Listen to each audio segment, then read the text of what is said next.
네, 사랑하는 계명교회 청년 모든 여러분들 반갑습니다. 여러분들 이렇게 화요일인데 다들 수련회 위해서 기도 계속 해주시기를 당부드립니다. 제가 거의 매일 얘기하고 있는 것 같아서 여러분들 기도해 주시리라 믿고요. 바로 오늘 말씀 한번 좀 살펴보도록 하겠습니다. 오늘은 이제 우리가 스가랴에 들어갔어요. 근데 스가랴서는 어렵습니다. 그냥 쉽게 얘기하면 그냥 어렵고요. 왜냐하면 이제 구약의 요한계시록이라는 별명이 있을 정도로 대단히 많은 일이 있는데 다리오 왕 제2년이라고 이제 표현되는 그때 기록이 되어 있는 것을 볼 수 있습니다. 하나님께서 이렇게 반복적으로 초반에 어떤 표현을 사용하시냐면 만군의 여호와, 만군의 여호와, 만군의 여호와 이렇게 반복하십니다. 여러분이 1장 초반부를 읽어보면 만군의 여호와라는 건 이제 하나님의 주권과 강력함에 대해 묘사를 할 때 주로 사용되는 표현인데, 하나님께서 이스라엘 내에서 자신이 특별한 존재이심을 열방 가운데서 분명하게 힘과 권능이 있으신 분임을 강조하고 계시는 표현이라고 좀 이해해 볼 수 있죠. 자, 그다음에 여러분들이 내 말과 내 뿔의 환상은 이제 계시록으로도 연결이 되는 부분인데 그 부분들 한번 읽어 보셨을 것이라 생각하고요. 그다음에 이제 2절에 보면 측량줄을 잡고 있는 측량해 보라고 말씀을 하시죠. 그다음에 3장에 보면 이제 회복에 대한 이야기가 나옵니다. 대제사장 제가 너무나 좋아하는 게 이제 3장, 4장인데 개인적으로 좀 살펴보면 대제사장 여호수아가 환상 가운데 하나님의 심판대 앞에 서 있고 사탄은 그의 죄를 고발하고 있죠.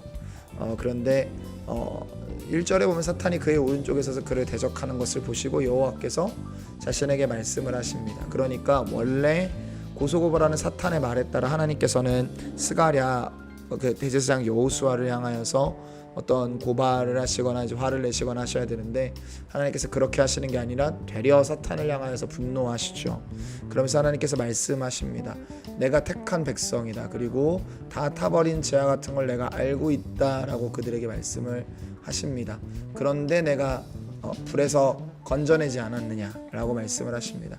그러니까 하나님께서 그들의 죄를 그냥 넘어가시진 않지만 분명하게 그들을 회복할 계획이 있으시다라는 것들을 하나님께서 분명하게 보여주고 계시는 것을 또한 볼 수 있는 장면이죠. 여러분들 이렇게 좀 생각을 해보면 좋을 것 같아요. 그러면서 이제 대제사장 여호수아가 더러운 옷을 입고 있는데 이 더럽다라는 표현 자체가 이제 토설물 혹은 변 이런 의미를 가진 단어들입니다. 근데 하나님께서 그 때 묻은 옷을 벗기시고 새 옷을 입히시는 것들을 보여주고 있어요. 그래서 그에게 정결한 관을 그의 머리에 씌우고 라고 말을 합니다. 그러니까 하나님께서 그들에게 어떻게 회복을 명하실지에 대해서 다시 말씀하고 계시죠. 자, 그 다음에 4절에 보게 되면 하나님께서 성전을 재건해야 되는 임무를 맡기신 스룹바벨을 향하여서 내가 그 일을 이룰 것이다 라고 말씀을 하십니다. 보세요. 스룹바벨의 손이 4장 9절입니다. 그 성전의 기초를 놓았은 즉 그의 손이 또한 그 일을 마치리라 하셨나니 만군의 여호와께서 나를 너희에게 보내신 줄을 내가 알리라 하셨다. 이렇게 말씀을 하십니다. 근데 여러분 7절에 보면 하나님 뭐라고 말씀하시냐면요. 큰 산아 내가 무엇이냐 네가 스룹바벨 앞에서 평지가 되리라. 그가 머릿돌을 내놓을 때 무리가 외치기를 은총이 그에게 있을지어다 하리라 했다라고 얘기를 하고 있어요. 그러니까 세번역 성경을 또 한번 읽어보면 좀 더 좋을 것 같은데, 큰 산아 내가 무엇이냐 스룹바벨 앞에서 평지일 뿐이다.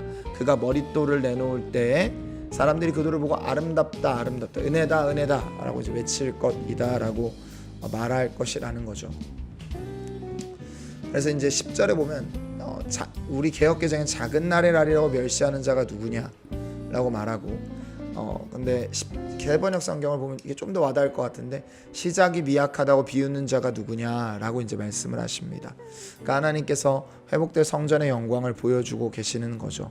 자, 그런데 여러분들 궁극적으로 우리가 좀 오늘 보고자 하는 부분은 2장의 내용에서 좀 볼 수 있을 것 같은데 하나님께서 이렇게 말씀하십니다. 여호와의 5절이에요. 여호와의 말씀에 내가 불로 둘러싼 성곽이 되면 가운데 영광이 되리라 라고 말을 합니다. 그러니까 예루살렘은 성곽이 없는 성읍이 될 거다 라고 말합니다. 그러니까 성곽이라는 건 자기를 보호하는 수단이에요. 그러니까 자기를 보호하는 수단이 없는 곳으로 나아가는 자가 될 때 하나님께서 뭐가 되시겠다고 하냐면 자신이 불타는 성곽, 그러니까 하나님께서 불로 둘러싼 성곽이 되어주시겠다 라고 말씀하시면서 그 가운데 영광이 되겠다 라고 말씀을 하십니다. 그러니까 여러분들 성도는 이 영광이 결국은 성령 하나님 안에서 우리에게 저는 적용되는 이야기라고 생각을 합니다. 여러분들 예루살렘은 성전이 있는 곳이었고 그 성전이 결국은 우리로 완성되고, 그러니까 우리 안에서 성령을 통해 이루어졌고, 그리고 이제 마지막 날에 하나님 나라에서 완성될 건데, 여러분 그때는 대적이 없기 때문에 성곽이 필요 없다면 우리는요 여러분 우리 스스로를 지킬 수 있는 어떤 성곽들을 의지하는 존재들이 아니라 하나님께서 우리를 위해 직접 성곽이 되어주시는 것들을 의지하여 나아가는 자들이라는 점을 기억했으면 좋겠어요.